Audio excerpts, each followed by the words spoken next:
여러분 안녕하십니까? 월요일 아침 KBS 뉴스 광장입니다. 네, 강원도 산불은 꺼졌지만 후유증은 심각하게 남았습니다.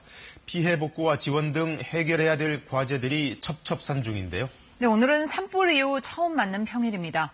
피해 조사 작업이 본격화될 텐데요. 현장 중계차 연결해서 소식 알아보겠습니다. 김지숙 기자, 피해 지역 가운데 한 곳에 나가 있는 거죠? 네, 저는 지금 강원도 속초시 장천마을에 나와 있습니다. 지난 산불로 가장 큰 피해를 입었던 곳 중 하나인데요. 제 뒤로 보이는 곳은 피해 주민들이 머물고 있는 마을회관입니다. 아직 시간이 일러서 주민들과 자원봉사자 모두 많이 보이지는 않고 있습니다. 어제 저녁까지 자원봉사자들이 주민들을 위해서 식사를 준비한 곳인데 조금 있으면 아침 식사 준비를 시작할 걸로 보입니다. 이곳을 비롯해 강원도 고성 등 피해 지역에서는 오늘도 피해 규모 조사가 계속될 예정입니다. 피해를 입은 지역에 어르신들이 많이 사시다 보니 피해 상황을 집계하고 접수하는 데에 어려움이 있다는 목소리도 나왔는데요.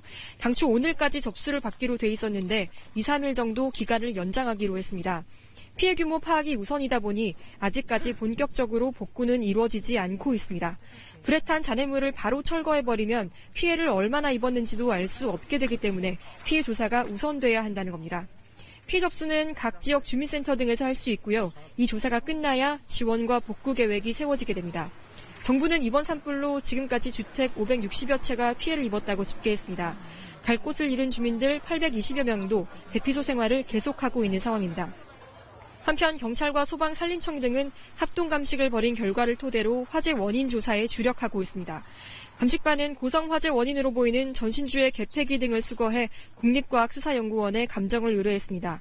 지금까지 강원도 속초에서 KBS 뉴스 김지숙입니다.